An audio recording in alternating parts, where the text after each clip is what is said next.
கழுத்து முதுகெல்லாம் அடிக்கடி வலிக்குதா? தண்ணியை ஒரு நேரத்தில் குடிங்க, வலி ஓடிடும்.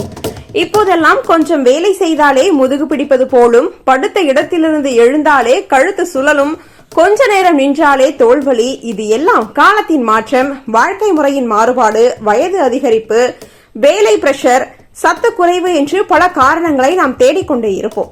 ஆனால் உண்மையான காரணம் நாம் நினைப்பதையெல்லாம் தாண்டி வேறொரு மூலையில் அமைதியாக நம்மை தாக்கிக் கொண்டே இருக்கிறது. நம்முடைய பழக்கத்தில் இருக்கும் ஒரு சின்ன தவறுதான். உடம்பு எந்த இடத்தில் வலி கொடுக்கிறதோ அந்த இடத்தில் தான் பிரச்சனை என்று நாம் பொதுவாக நம்புகிறோம்.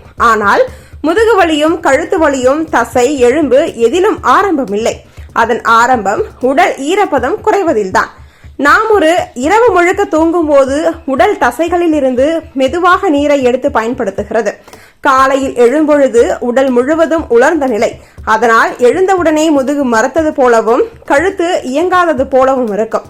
தண்ணீரை எவ்வளவு குடிக்கிறோம் என்பது மட்டும் முக்கியமில்லை, எப்பொழுது குடிக்கிறோம் என்பதே அதன் மேல் முக்கியம். குறிப்பாக காலை 6 மணி முதல் 9 மணி வரை குடிக்கும் தண்ணீர் தான் நரம்புகளுக்கும் இடை எலும்புகளுக்கும் நனைப்பு தருகிறது. இந்த நேரத்தில் தண்ணீர் தவிர்த்து விட்டால் நாள் முழுக்க நரம்பு இழுக்கல், தசைப்பிடிப்பு, தோல் இறுக்கம் போன்றவை தவிர்க்க முடியாத ஒன்றாகிவிடும். இதை உணராமல் பலர் வயசு ஆயிடுச்சு என்று சொல்லிக் கொண்டே இருக்கிறார்கள்.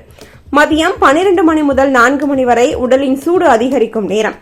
இந்த நேரத்தில் தண்ணீர் குடிக்காமல் இருந்தால் நரம்புகள் கடினமாவதோடு முதுகு கீழ்ப்பகுதி, இடுப்பு, கழுத்து ஆகிய இடங்களில் வலி ஒன்று பின் ஒன்றாக தோன்ற தொடங்கும். ஆனால் இதற்கான காரணத்தை நாம் வேலை பிரஷர், இருசக்கர வண்டி ஓட்டுதல், கணினி வேலை என்று மாற்றி வைப்பதிலேயே பெரும்பாலும் முடித்து விடுகிறோம். மாலை நேரம் உடல் தன்னை தானே சீர்படுத்திக் கொள்ளும் நேரம். நாள் முழுவதும் சோர்வுற்ற நரம்புகள் இந்த நேரத்தில் தண்ணீர் கிடைத்தால்தான் தளர்ச்சி அடையும்.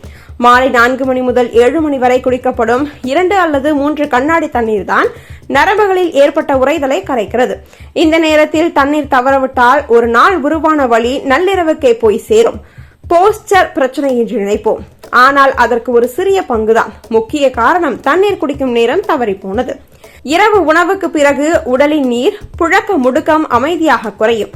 அதனால் பலர் தண்ணீர் குடிச்சா வயிறு புடைக்குது என்று நினைத்து குடிக்கவே மாட்டார்கள். ஆனால் உண்மையில் உணவு முடிந்து 45 நிமிடம் கழித்து குடிக்கப்படும் தண்ணீர் தான் இடை எலும்புகளுக்கு இரவு முழுவதும் தேவையான ஈரப்பதத்தை தருகிறது. இந்த நனைப்பு இல்லாமல் இருந்தால் மறுநாள் காலையிலேயே தொடர்ந்து முதுகுவலி, கழுத்து இறுக்கம் போன்றவை தவிர்க்க முடியாத பிரச்சனையாக வந்துவிடும். மொத்தத்தில் பார்த்தால் நம்மால் சொல்லப்படும் எல்லா காரணங்களும் மேற்பரப்பில் மட்டும் இருக்கும் காரணங்கள். உண்மையான அடிப்படை பிரச்சனை தண்ணீர் எவ்வளவு குடிக்கிறோம் என்பதல்ல, தண்ணீர் குடிக்கும் நேரம் தவறுகிறது தான். தசை, நரம்பு, இடையெலும்பு, மூட்டு அனைத்தும் தண்ணீர் குடிக்கும் நேரத்தோடு நேரடியாக இணைந்திருக்கின்றன. அந்த நேரத்தை நாம் புறக்கணிக்கிறதால் தான் உடல் அமைதியாக வலியால் எச்சரிக்க தொடங்குகிறது.